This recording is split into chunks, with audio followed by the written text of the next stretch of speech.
Hello dear students, welcome to সাফল্য academy. Sourav স্যারের YouTube চ্যানেলে প্রত্যেককে স্বাগত জানাচ্ছি। আমি সৌরভ স্যার তোমাদের সঙ্গে চলে এসেছি আজকে একটা বেস্ট ইংলিশ ক্লাস নিয়ে। এসএসসি জিডি কনস্টেবলের জন্য ইংলিশে আমরা জানি সেখানে ইংলিশ থেকে কিন্তু অবশ্যই নাম্বার স্কোর করতে হবে। টোটাল 160 মার্কসের পরীক্ষা এবং সেখানে ইংলিশে কিন্তু আছে 20 কোশ্চেন্স, যেখান থেকে একটা কোশ্চেনের মার্কস হচ্ছে 2 মার্কস, 20 ইন্টু 2 40 মার্কসে কিন্তু ইংলিশ থেকে কিন্তু কোশ্চেন আসবে। এবং দেখে নিই আজকে আমরা ইংলিশে যেখানে বেশিরভাগ ছেলেমেয়েরা ডিমান্ড করে বা যে জায়গাটা বেশি ভয় পায় সেটা হচ্ছে এরর কারেকশনের যে জায়গাটা, যেখানে ইংলিশের বিভিন্ন গ্রামাটিক্যাল রুলস গুলো জানতে হয়, সে সম্পর্কে আমরা দেখে নেব। আমরা এসএসসি জিডির কিছু বিগত বছরের কোশ্চেন নিয়ে এসেছি, যেগুলো নিয়ে কিন্তু আমরা ডিসকাশন করব। এবং এটা শুধুমাত্র এসএসসি জিডি বললে ভুল হবে, আরো অন্যান্য পরীক্ষার জন্য কিন্তু ইম্পর্টেন্ট। আমরা দেখে নিই ফার্স্ট টু লাস্ট, ভিডিওটা তোমরা প্রত্যেকেই দেখতে থাকো। দেখা যাক ফার্স্ট কোশ্চেন আমাদের স্ক্রিনে কি আসছে এবং এরর কারেকশনের ফার্স্ট কোশ্চেন আমাদের সামনে চলে এসছে। কি বলছে? ইফ ইউ, যদি তুমি, উড হ্যাভ রিকোয়েস্ট, যদি তুমি রিকোয়েস্ট করতে, she would have given you the book. দেখো এখানে আমরা দেখতে পাচ্ছি যে প্রিন্সিপাল ক্লজ, মানে এখানটাই would, she would have given you the book, এটা হচ্ছে প্রিন্সিপাল ক্লজ। এখানে আমরা দেখতে পাচ্ছি প্রিন্সিপাল ক্লজটা আমাদের ফিউচার পারফেক্ট টেন্সে আছে। কোন টেন্সে আছে? ফিউচার পারফেক্টে আছে। যদি কোনো সেন্টেন্সের ফার্স্টে ইফ থাকে, কন্ডিশন বোঝায় এবং প্রিন্সিপাল ক্লজটা ফিউচার পারফেক্ট টেন্সে থাকে, অবশ্যই তার আগে যে ক্লজ হবে সাবঅর্ডিনেট ক্লজ, এখানটা হবে পাস্ট পারফেক্ট টেন্স। কি হবে এখানটা? পাস্ট পারফেক্ট টেন্স এখানটা বসাতে হবে। তাহলে এখানটা আমরা কি বসাবো? দেখো ইফ ইউ, এই যে উড হ্যাভ লেখা আছে, এই উড হ্যাভটাকে এটা আমরা লিখবো হ্যাড রিকোয়েস্টেড। কারণ জানি আমরা পাস্ট পারফেক্ট টেন্সের বিভার্ব কি? Had plus requested. তাহলে ইফ ইউ, কন্ডিশন শুরু হচ্ছে, conditional sentence. If you had requested, she would have given you the book. তাহলে এখানটা আমরা প্রথমে কি বসাবো? হ্যাড বসাবো। আমরা এর আগেও পড়েছি যে যদি কোনো কন্ডিশনাল সেন্টেন্স থাকে, প্রথমে হ্যাড বসে, পরে কি বসে? উড হ্যাভ বসে। যদি প্রথমে হ্যাড বসে, পরে কি বসবে? উড হ্যাভ বসবে। দ্যাটস ওয়াই এখানে তাহলে আমাদের অপশন বি পার্টে কিন্তু ভুল আছে। জাস্ট তোমাকে পরীক্ষায় বা এক্সামে আইডেন্টিফাই করতে হবে কোন পার্টে ভুল আছে। এটুকু আইডেন্টিফাই করলে কিন্তু তুমি ফুল মার্কস কিন্তু পেয়ে যাবে। তোমাকে ব্যাখ্যা করার দরকার নেই। তা আমরা এখানে ব্যাখ্যাটা কেন করি? যাতে তোমাদের কনসেপ্টটা ক্লিয়ার থাকে। পরবর্তী কোশ্চেন দেখি, নেক্সট কোশ্চেন আমরা কি বলছে দেখে নি। She has gone to the market. প্রত্যেকটা পার্ট ধরে ধরে পড়ো। সি মানে মেয়েটি, হ্যাজ গন মানে গেছিল কোথায়? টু দা মার্কেট মানে মার্কেটে। কি করতে? টু বাই মানে কিনতে। টু এর পরে অলওয়েজ কি বসে? ভার্বের প্রেজেন্ট টেন্সের রূপ বসে, যাকে আমরা ইংলিশে কি বলি? ইংলিশ গ্রামারে ইনফিনিটিভ বলি। কি বলি? ইনফিনিটিভ। ঠিক আছে, ইনফিনিটিভ। টু এর পরে অলওয়েজ ভার্বের প্রেজেন্ট টেন্সের রূপ বসে, যাকে আমরা ইংলিশ গ্রামারে বলি ইনফিনিটিভ। এবারে আমরা দেখতে পাচ্ছি এ সিজার লেখা আছে। ঠিক আছে, সিজার মিন্স হচ্ছে কাঁচি। এখন একটা কাঁচির আমরা জানি দুটো পার্ট থাকে। কিছু কিছু জিনিস আছে যার দুটো করে পার্ট থাকে, যেমন হচ্ছে আমরা যদি আমরা ট্রাউজার্সের কথা বলি, আমাদের সিজার্সের কথা বলি, শুজের কথা বলি, সেক্ষেত্রে যেহেতু এই জিনিসটা দুটো পার্ট আছে, তাহলে সেক্ষেত্রে আমরা লিখবো এখানটা a pair of scissor, a pair of scissors. ঠিক আছে, এ পেয়ার অফ সিজার। অর্থাৎ আমাদের এখানে ডি পার্টে কিন্তু ভুল পেয়ে গেলাম। নর্মালি পরীক্ষার মধ্যে 4টি পার্ট থাকে। ব্যাংকিং যারা পরীক্ষা দাও তাদের 5খানা পার্ট থাকে, মানে ই অবধি থাকবে। বাট আমাদের এসএসসি তে normally A B C D 4টে part থাকবে। পরবর্তী দেখি নেক্সট কোশ্চেন আমাদের সামনে স্ক্রিনে কি আসছে। নেক্সট দেখি কি বলছে। দ্য চাইল্ড মানে বাচ্চাটি ব্রোক হিজ ফাদার স্পেকটাকেল। যখনই কোনো জায়গায় ভুল থাকবে তোমরা থেমে যাবে, আর এগুলোর দরকার নেই। তাহলে বাচ্চাটি কিন্তু কি ভেঙেছিল? তার বাবার চশমাটি ভেঙেছিল। এখন এখানে আমরা দেখতে পাচ্ছি চশমা ইংলিশ স্পেকটাকেল লেখা আছে, বাট মনে রাখবে যে স্পেকটাকেল ওয়ার্ডটা অলওয়েজ আমরা প্লুরাল হিসেবে ব্যবহার করি, এটা একটা নাউন ফর্ম। তাই এখানটা হবে স্পেকটাকেলস। কি হবে? স্পেকটাকেলস। তাহলে স্পেকটাকেলস মানে হচ্ছে চশমা। ঠিক আছে, এবং এই ফাদার স্পেকটাকেলস মানে বাবার চশমার কথা বলছে। স্পেকটাকেলসটা অলওয়েজ আমরা ব্যবহার করি প্লুরাল হিসেবে, বাট এই নাউনটার সেন্সটা কিন্তু হয় সিঙ্গুলার। স্পেকটাকেলস হচ্ছে এমন একটা নাউন যেটা ব্যবহার হয় প্লুরাল হিসাবে, বাট এর সেন্সটা কাজ করে সিঙ্গুলার হিসেবে। এবারে কি বলছে? While playing. তাহলে যখন সে খেলছিল বাচ্চাটি, তখন সে তার বাবার চশমাটি ভেঙে ফেলেছিল। তাহলে এখানে স্পেকটাকেলে যেহেতু ভুল আছে, তাহলে আমার অ্যান্সার কি হবে? C is the correct answer. Dear student, আমরা দেখে নিই কি বলছে পরবর্তী question. During the past year, মানে অতীত বছরগুলোর সময়, এ সিরিজ অফ লেকচার্স লেখা আছে। দেখো যখনই বলছে এ সিরিজ অফ লেকচার্স, যদি এটা না থাকতো, সিরিজ কথা না লেখা থাকতো, তখন আমরা কি করতাম, শুধুমাত্র লেকচার্স বসাতে পারি, অসুবিধা নেই। যদি লেকচারের সংখ্যা অনেকগুলো হয় সেক্ষেত্রে লেকচার্সই বসাতে হবে। বাট যখন বলছি এ সিরিজ অফ, এরপরে কিন্তু হবে লেকচার, সিরিজ অফ লেকচার। আর যখন এই সিরিজ অফ লেকচার বসাচ্ছি, তাহলে এইখানটা কিন্তু সাবজেক্টটা হয়ে যাচ্ছে সিঙ্গুলার। ঠিক আছে, সাবজেক্টটা যখন সিঙ্গুলার হয়ে যাচ্ছে, আমাদের ভার্বও হবে সিঙ্গুলার।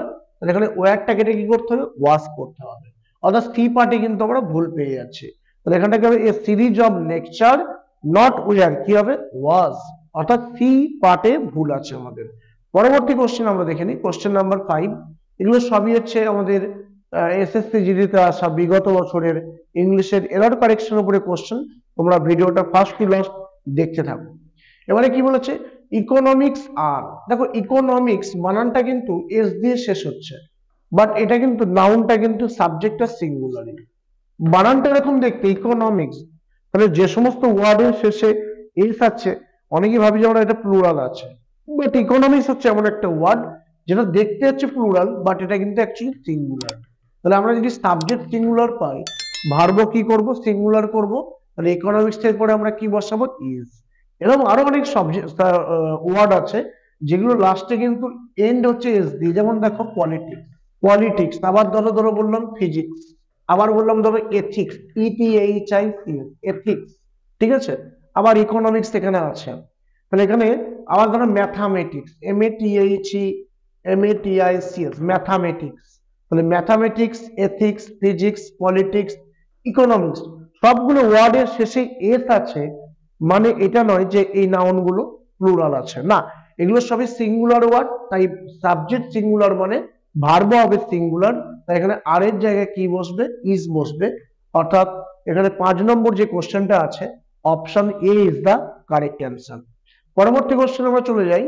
জাস্ট তোমাকে আইডেন্টিফাই করলে হবে যে কোন জায়গায় ভুল আছে। পরবর্তী কোশ্চেনে কি বলছে দেখি আমরা, মোস্ট অফ দ্য পার্সনস লেখা আছে।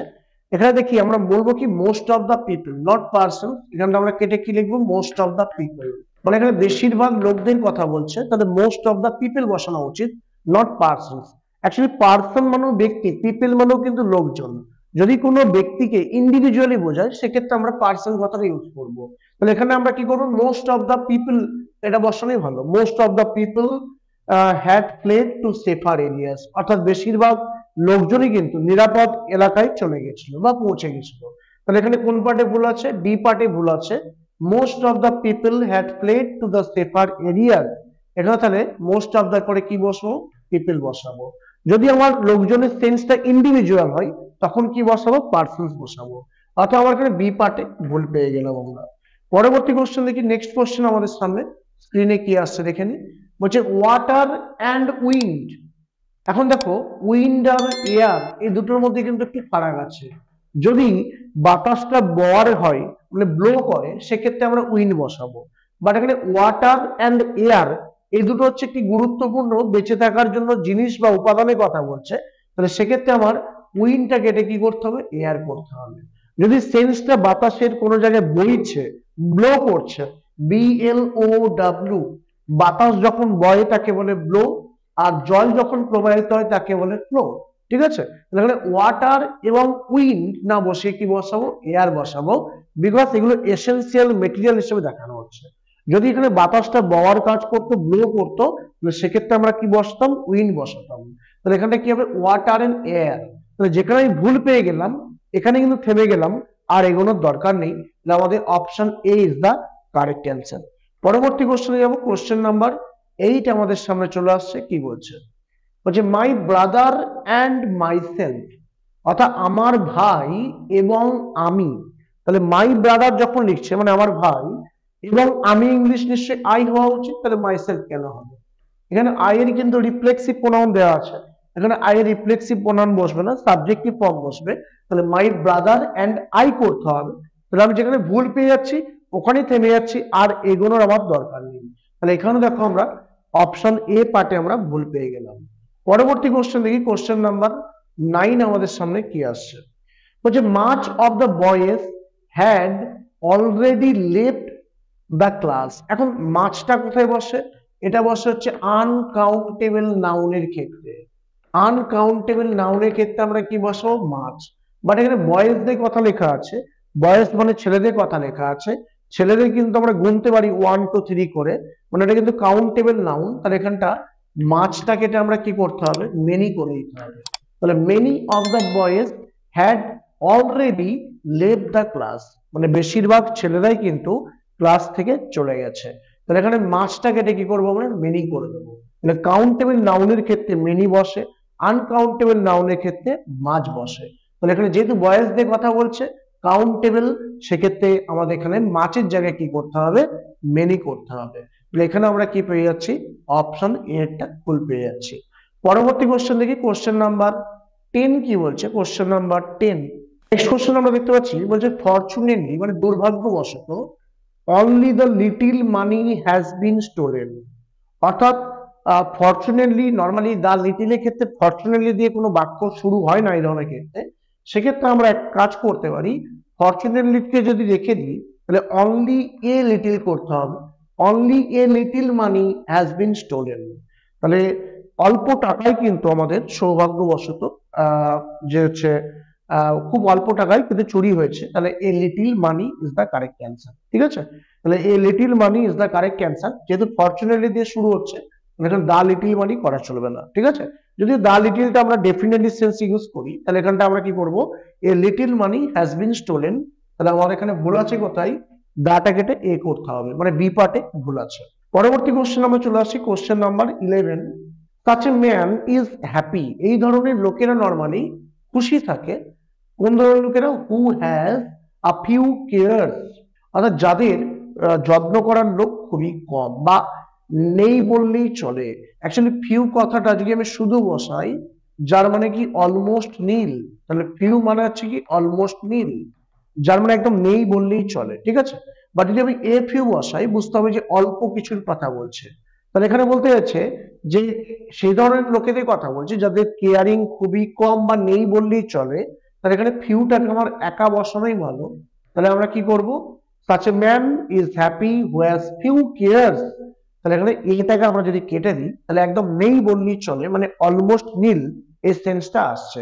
মানে question number 11 option D is the correct answer. Question number 12 এ চলে আসি। 12 নম্বর কোশ্চেন কি বলছে? বলছে this is the sort of music which I seldom or ever. Actually seldom মানেই হচ্ছে কদাচিৎ বা কখনোই নয়। তাহলে সেলডমের পরে অথবা লেখা আছে, তাহলে এভার কেন হবে? এখানটা হবে নেভার। তাহলে সেলডম অর নেভার করতে হবে। তাহলে সেলডম মানেই তো নেগেটিভ চেঞ্জ, তাহলে এর সঙ্গে অথবা দিয়ে নেভার বসানো উচিত। ঠিক আছে, যদি আমরা এভারকে বসাতে চাই তাহলে আমরা আইদার বসাতে পারি, আইদার অর এভার। ঠিক আছে, আইদারটা পজিটিভ সেন্সে হতে পারে, বাট এখানে সেলডম হচ্ছে নেগেটিভ, তাই সেলডম অর নেভার বসানোই ভালো। ঠিক আছে, তাহলে এখানে ডি পার্টে আমাদের ভুল আছে। ডিয়ার স্টুডেন্ট, আমরা আগামী দিনে আরো ভালো ভালো ভিডিও তোমাদের সামনে নিয়ে আসবো। যদি আমাদের ভিডিওটা ভালো লেগে থাকে তোমরা অবশ্যই চ্যানেলটা সাবস্ক্রাইব করে দিও, লাইক এবং কমেন্ট করতে অবশ্যই ভুলবে না। আমরা নেক্সট আরো আগামী দিনে আরো ভালো ভিডিও নিয়ে আসতে চলেছি। তোমাদের যদি কোনো ডিমান্ড থাকে তোমরা কমেন্ট বক্সে লিখে পাঠাও, এবং সামনে যে সমস্ত আমাদের এক্সাম গুলো আসছে সেই ওরিয়েন্টেড ভিডিও তোমাদের সামনে আমরা নিয়ে আসবো। প্রত্যেকে খুব ভালো থাকো এবং আমাদের চ্যানেলটা দেখতে থাকো, আমাদের সঙ্গে থাকো।